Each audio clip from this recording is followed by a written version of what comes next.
Starting off at number 10, we have the Russian kindergartner. Now, this story surrounds a girl who was Russian in her past life. Her mother claims that when her daughter was learning the alphabet, she kept mixing up her letters. She would mix up her B's and V's and H's and N's. These letters aren't that similar, so it left her and her teacher confused, especially since her daughter kept saying, "I don't remember those." This little girl then states that she remembers the letter H and that it makes an N sound. Then she said that she knew more letters and began to write out the Russian alphabet. Her mom asked her where she learned that, and she said Vlad taught me before he disappeared, and not Vlad the vampire. This little girl claimed that Vlad was her brother in her past life. How freaky! Like, there's no way that this young girl just happened to know the Russian alphabet, unless it was from her past life. Coming in at number 9, we have the Colonel. And I hate how Colonel is spelt colonial, like C-O-L-O-N-E-L. Like, where's the cur sound? There's no R. Like, what's going on? Anyway, from a young age, a boy named Matthew would remember distinct details of his past life in Russia during World War II. It started off when Matthew would always draw really graphic pictures like of dead people on the ground in war. When asked about it, he said, and I quote, "Stay out of my business, my men were dying at that time." Matthew's mom ended up putting him in therapy to see if the therapist could explain Matthew's odd behavior. At therapy, Matt told the therapist that his real name was Polkovnik Ivanovsky. The therapist also realized that some of his drawings looked like a map of Frankfurt, Germany and Russia. He believes that Matthew was once a colonel in the Soviet Union. He learned that one time he was interrogated and was stabbed in his left thigh, the same spot where Matthew has a birthmark. He also learned that Matthew died a gruesome death. Eventually, Matthew, his mom, and aunt all went to Russia, and he managed to lead them to his resting place. The tombstone read, Polkovnik Yevgeny Ivanovsky, 1878 to 1952. He was indeed a colonel. Making our way down list at number 8, we have the piano prodigy. David Sucombe was born in England in the 1930s. Later, he changed his name to be Vladimir Levinsky. From a young age, Vladimir was a very talented piano player. He claimed that he was able to teach himself without taking any lessons. As he slowly got older, Vladimir realized that he was the reincarnation of Franz Liszt, a German composer and piano player. Vladimir was extremely talented. By 21, he was performing for packed concert halls. However, it is said that he got too obsessed with Franz and his past life. Enough so that during his concert in 1952, he stopped halfway to share his reincarnation story with the audience and talk about Franz. In our 7th spot, we have Gone with the Wind. When a boy named Lee was just 2 years old, he claimed he had a different house and another mother. When he was 3, he said his real birthday was June 26th instead of June 21st, the day he was actually born. He also said that he had a daughter named Jennifer and his middle name was Ko, and that he wrote movies for a living. He also stated that he passed away when he was only 48 years old.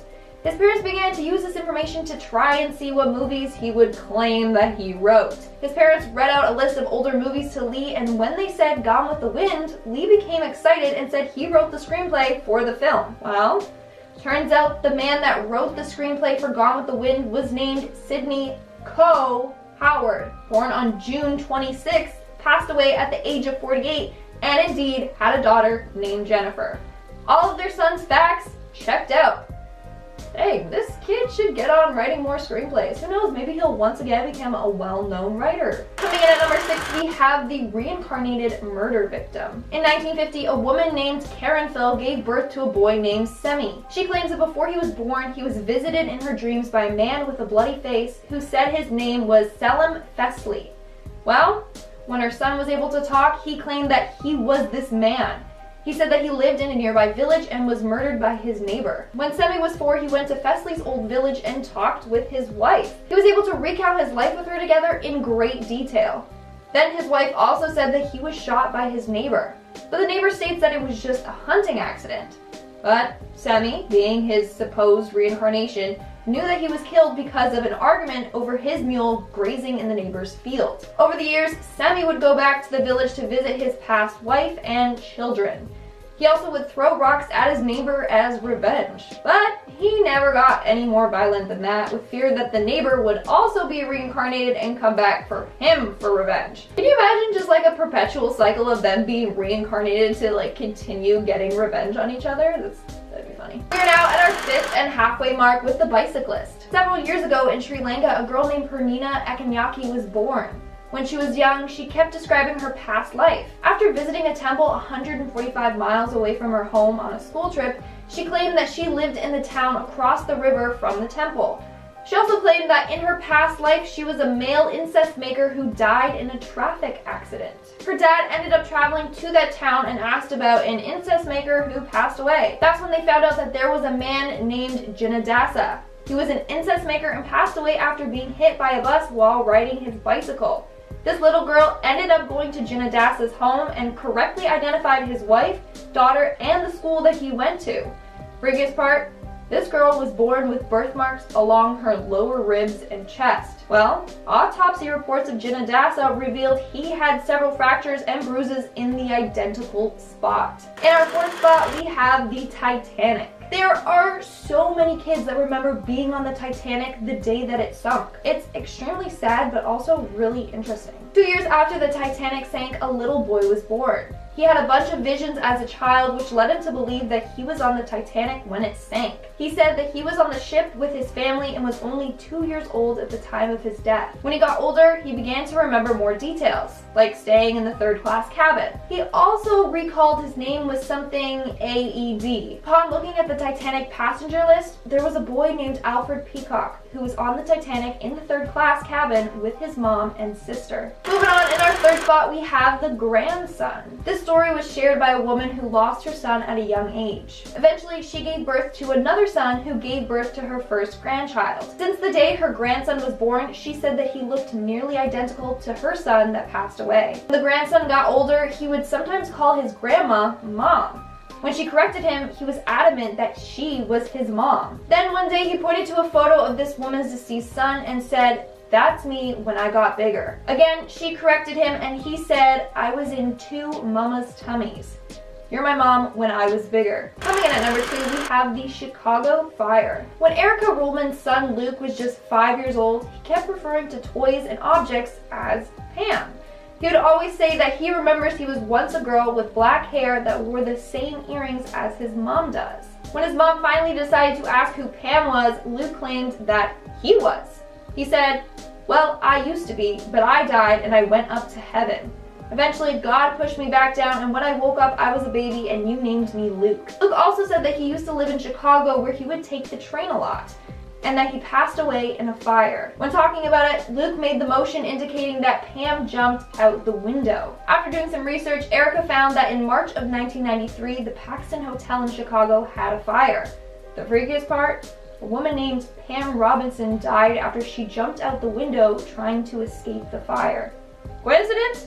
I don't know so much. In my last video, somebody commented that these kids can easily research these stories. Okay, because a 5-year-old is capable of proper spelling to search these topics and then also can read and understand these complex articles, yes. If that's the case, then we have a child genius. And in our number 1 spot, we have the serial killer. I'm sure a bunch of us wish that we were someone cool in our past life, like a famous actor or singer or public figure. But what would you do if you believed that you were a serial killer in your past life? This story was posted on Reddit. The user claims that ever since he was little, he had vivid dreams about being a serial killer from around the 1940s or 50s. He claims that he remembers living in an old farmhouse secluded in the middle of the woods. He claims that that's also where he buried all of his victims. He states that there are at least 50 women, all with medium-length jet black hair, that he ended up murdering. He has tried searching online to try and find his past self, but he believes that he never got caught. Man, that would be super freaky if somehow like the cops could just find this isolated house and just dig around to see if they find the bones of these women and see if this guy's story actually checks out. Starting off this countdown, we have the kid who is his own grandfather. As you saw in my other 3 videos, if you watched them, this has been a reoccurring theme. Lots of boys have been born and then claimed that they were their deceased grandfather. So here's another case just like that. When Ron and Kathy's son Sam was just 2, he started to say weird things like, "When I was your age, I changed your diaper," referring to his dad. That's a super weird thing for a 2-year-old to say. What's even weirder is how at 18 months, Sam was able to speak in full sentences. He would say words like portal. When his parents asked what he meant, he said that when he passed away, he went whoosh and came out of the portal. His parents started to believe him and began asking him more questions. Sam told his parents that he used to have a sister who turned into a fish by some bad guys, then she died. Okay, this may sound silly to hear, but Sam's grandfather had a sister who was murdered. Her body was found floating in the San Francisco Bay. Then when his parents asked him how he died, Sam slapped the top of his head as if he was hurting. Well, Sam's grandfather passed away from cerebral hemorrhage. Moving on, at number 9, we have the boy who is his own brother. As weird as that sounds, it's the truth. So a boy named PM was born 12 years after his brother passed away from neuroblastoma. As a result, his brother developed a limp, went blind in his left eye, and underwent numerous surgeries. Now, when PM was born, he had multiple birthmarks that corresponded to his brother's surgery marks. The brother had chemotherapy done on his jugular vein, and PM had a dark mark there. His brother had a biopsy done right above his right ear, and PM had a bump there. Now, the freakiest part was how PM developed corneal glaucoma and went blind in his left eye, just like his brother. And when he began to walk, he did so with a limp, although nothing was wrong with his legs. Lastly, he also would talk about his brother's scalp surgery, although no one ever told him of it. So yeah, if this is true, then this boy is his own brother. Next up at number 8, we have Kendra Carter. When Kendra was 4 years old, her mother decided to put her in swimming lessons. That's when Kendra felt really attached to her swim coach. She began saying that the coach's baby had passed away and claimed that that was her. She told her mom, "I'm the baby that was in her tummy." Now, they did find out that the coach lost her baby 9 years before Kendra was born. Kendra loved spending time with her coach, and when she wasn't, she was very quiet. Unfortunately, the coach and Kendra's mom got into an argument, and Kendra was no longer allowed to see her. As a result, Kendra fell into depression and barely spoke for 4.5 months. The coach eventually reconnected with the family, and Kendra went back to her old self. Honestly, that just must have been really hard for Kendra's mom. Like, having a child who feels more connected to another woman, that's really hard to go through. At number 7, we have the Egyptian daughter. So when this girl was young, she would have vivid dreams about the Egyptian pyramids. When she turned 8, she started to describe in detail the pharaoh's tombs. She would also tell her mom about the royal family members and their relationship to each other. She also remembers having conversations with the royals' maids about the royals' family secrets. She even was familiar with hieroglyphics and remembers having a conversation with someone that she referred to as a goddess and her protector. That's pretty amazing. Like, I want to know some of those family secrets. That's really cool. Coming in at number 6, we have the kid who is his own grandpa. 3 months after her father passed away, this woman became pregnant with a boy. When he was born, she claimed that he had a lot of similarities to her dad. She would always joke around with her husband saying that her son is the reincarnation of her dad. Well, turns out that might be true. The first letters that her son wrote were G-U-Y, which in fact was her dad's name. She also claims that they have some of the same mannerisms. Now, her dad passed away from a heart attack. Creepily enough, her son has a birthmark right over his heart. In a way, she gave birth to her dad. It sounds so weird to say that, but we are now in our 5th and halfway mark with the car accident. One day when Julie and her 4-year-old daughter Lily were out shopping, she began to remember how she passed away in her previous life. Lily began by pointing at a car and saying, "That car hit me." When her mom asked her what she meant, she said, "Before I lived with you and daddy, I lived with another mommy and daddy." Then she remembers how her blood ran cold. All throughout the day, she kept telling her mom more details about her death. She said that she was hit by a red car. She remembers being in an ambulance and remembers her feet hurting. That's really scary. In our 4th spot, we have SUZANNE GHANEM. So back in the 1930s, a woman named Hanan Mansour passed away after giving birth to her 3rd child. However, before she passed away, she told her husband that she was going to be reincarnated and would remember their life together. Well, Hanan was right about that, because 10 days after she passed away, a girl named Suzanne was born. When Suzanne was 16 months, she would pick up a phone and repeat, "Hello, Layla." Now, that seems like nothing, except one of Hanan's daughters was named Layla, and before she passed away, she tried to call Layla, but was never able to reach her. Then when Suzanne grew up, she recalled memories of 13 people from her other life. The two families ended up connecting and they remained in contact for the rest of their lives. Hanan's husband even regarded Suzanne as a member of his own family. Coming in at number 3, we have a girl who remembered being on the Titanic. This woman claims that when she was 12, she started getting memories of her being on a ship. She stated that she would often be overwhelmed by a claustrophobic feeling and a rocking sensation, as if being in a small room on a ship. Now, one day she ended up watching a history program on the Titanic. That's when she would see clips of people and clearly recognize them and remember their names before the film even mentioned who they were. Then she visited a Titanic exhibition in Copenhagen. When she saw the reconstruction of some of the cabins, she immediately felt ill and had the same rocking sensation. Now, the freakiest part is when she saw a ring in the exhibition which supposedly belonged to an unidentified female traveler.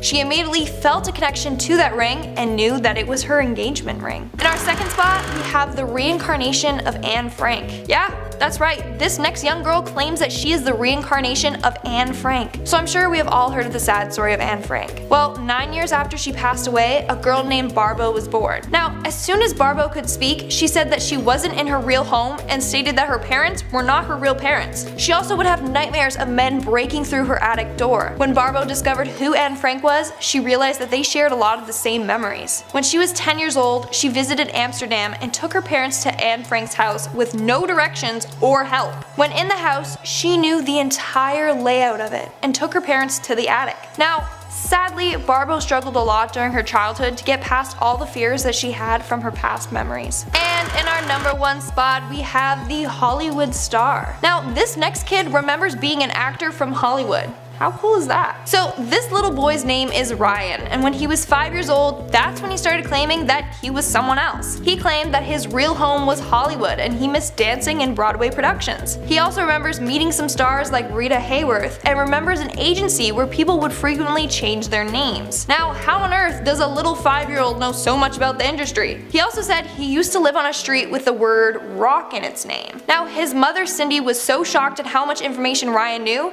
so she decided to do some research of her own.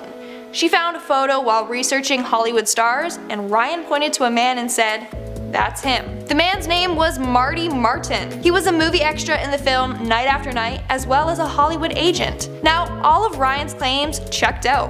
Marty danced on Broadway, worked at an agency who created new stage names for their clients, and even lived at 825 North Roxbury Drive. Rocks. Ryan also knew how many times Marty was married and knew that he had 2 sisters. So what do you all think of this one? I say put his acting and dancing skills to the test. See if he's still got it. To kick off this countdown, at number 10 we have the horseback rider. Veronica Lamry shared her story about her son that remembered his past life. She states that when her son was around the age of 2, he would constantly talk about being a grown man that would ride his horses through the woods. However, he said that one day he died while riding. He claims that everything went dark and that's when he had a new mommy. Veronica asked her son where he got hurt, and all he did was point to a birthmark on his stomach. Like I mentioned in part 1 of this video, birthmarks are said to be a symbol of your past life and are supposed to tell some sort of story. In this case, it symbolized how he passed away.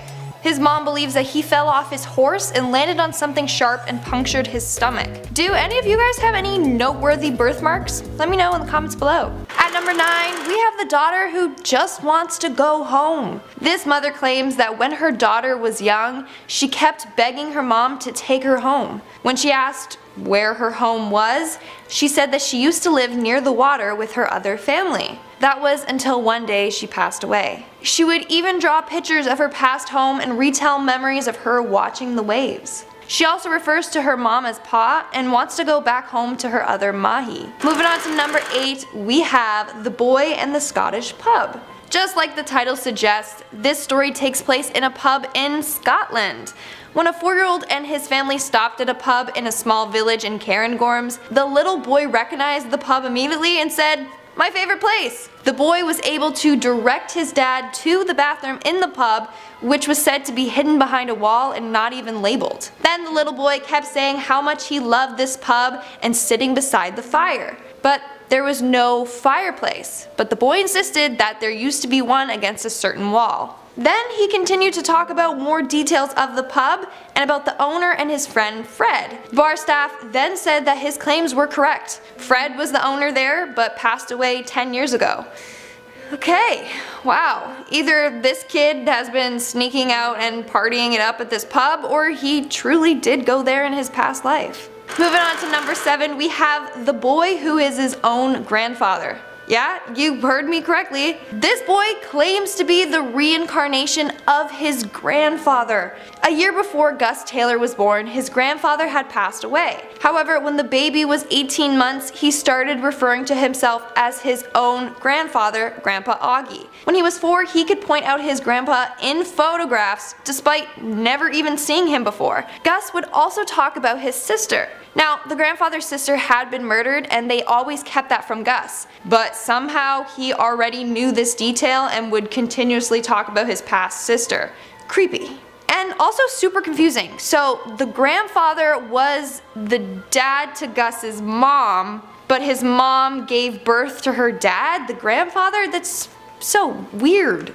Next up at number 6 we have Cameron McAuley. Now there is a short little documentary on Cameron in case you are wondering and want to check it out as well. So basically when Cameron was 2 years old, he kept saying that he had another life on a remote island called Barra. Now Cameron was from Glasgow, but Barra is an hour flight away, approximately 220 miles from Glasgow. For 3 years, Cameron kept talking about his family in Barra. He said he had brothers and sisters and even had a black and white sheepdog. He said he remembers living in a white house near the beach and remembers planes landing nearby. He even remembers the view outside from his house's window. Cameron began missing his family so much that he would become super upset. That's when they ended up going to Barra to find his home. When they did find his home, it had the same view that Cameron described and was apparently even home to the same dog. However, Cameron said he had a father named Shane Robertson that passed away from getting hit in a car. This is the one thing that doesn't check out. Apparently there was never a Shane Robertson that lived there, so who's Shane? Honestly, maybe it was his father from like 2 lives ago.